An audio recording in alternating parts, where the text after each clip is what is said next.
দান করুন। কাজ করে বিআইডব্লিউটি এর যত কর্মচারী কর্মকর্তা ধরে চলে গেছেন, রব্বুল আল্লাহ আমাদের সকলকে তুমি সকল প্রকার বিপদ আপদ থেকে আমাদের। বাবুগঞ্জ ব্রিজ উদ্বোধন করে আসলাম আমরা পর্যন্ত। বাবুগঞ্জ ব্রিজের কাজ শুরু হয়ে যাবে খুব তাড়াতাড়ি। বাবুগঞ্জ আর কোন জায়গা, তিনটি উপজেলাকে, যেটা বাবুগঞ্জ, মেহেন্দিগঞ্জ, কোনটা মুলাদি, এই তিন জায়গাকে সংযুক্ত করার যে অনেক দিনের প্রচেষ্টা ছিল, বড় একটা ব্রিজ, সেই ব্রিজটা তৈরি শুরু হয়ে যাবে কিছুদিনের মধ্যেই। আর আজকে আমি, আপনারা মনে আছে অনেকেরই, গতবার আমি এসেছিলাম তখন 25 সালের বোধহয় মে মাসে এসেছিলাম। মে মাসে এসে তখন আমরা ডিসাইড করলাম যে এই পোর্ট রোডটাকে কংক্রিটের ঢালাই করে করতে হবে, মানে আরসিসি ঢালাইয়ে আমাদের যে পোর্ট রোড যতখানি আছে 0.4 কিলোমিটার, তাই না, 0.4 কিলোমিটার, তার মানে ওই আপনার সেতু পর্যন্ত এটা পাকা হবে, যাতে প্রতিবার রিপেয়ার করতে না হয়। এবং এটা যতক্ষণ পর্যন্ত চালু না হয় আপনারা এটা ব্যবহার করবেন না, কারণ আরসিসি ঢালাই করে একটা রোড করতে একটু সময় লাগে, এটাকে বসতে দিতে হবে, এটাকে পাকাপোক্ত হতে দিতে হবে, এবং দুই দিকে ড্রেনও আছে, যাতে বাজারটা, বরিশালের অন্যতম বাজার, এই বাজারটা যাতে পরিষ্কার পরিচ্ছন্ন আপনারা রাখতে পারেন। এই রাস্তা আপনাদের জন্য, এই রাস্তাটা আমি চলবো না, এই রাস্তা আপনারা এখানে যারা দোকান করছেন, যারা বাজার বসাচ্ছেন, তাদের জন্য। কাজেই এই রাস্তাটা যাতে ভালোভাবে তৈরি হয় সেদিকে নজর রাখার দায়িত্ব আপনাদের সকলের।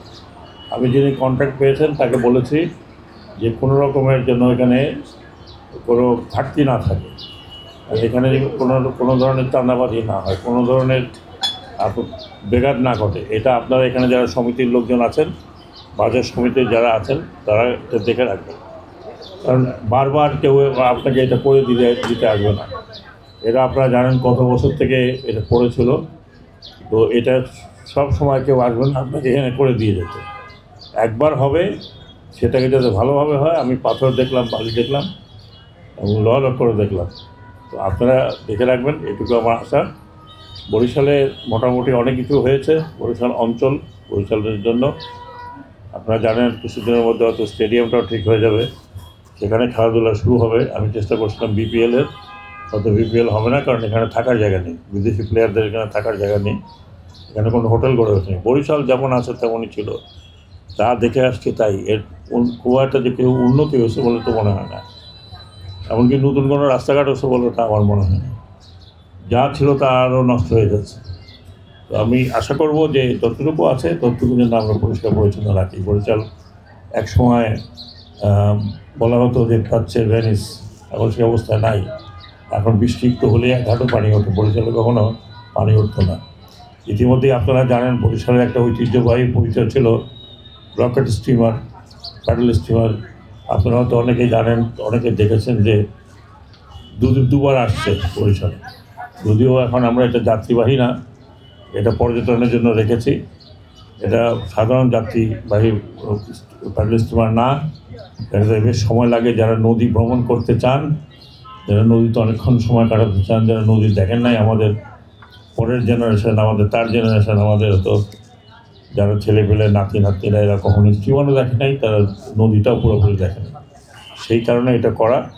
আমি বলেছি সপ্তাহে একদিন যেন বরিশালে আসে, যাতে বরিশালবাসীরা তাদের সেই যারা পুরনো লোক আছেন, তাদের পুরনো স্মৃতি তাদের যাতে রোমাঞ্চিত করতে পারে।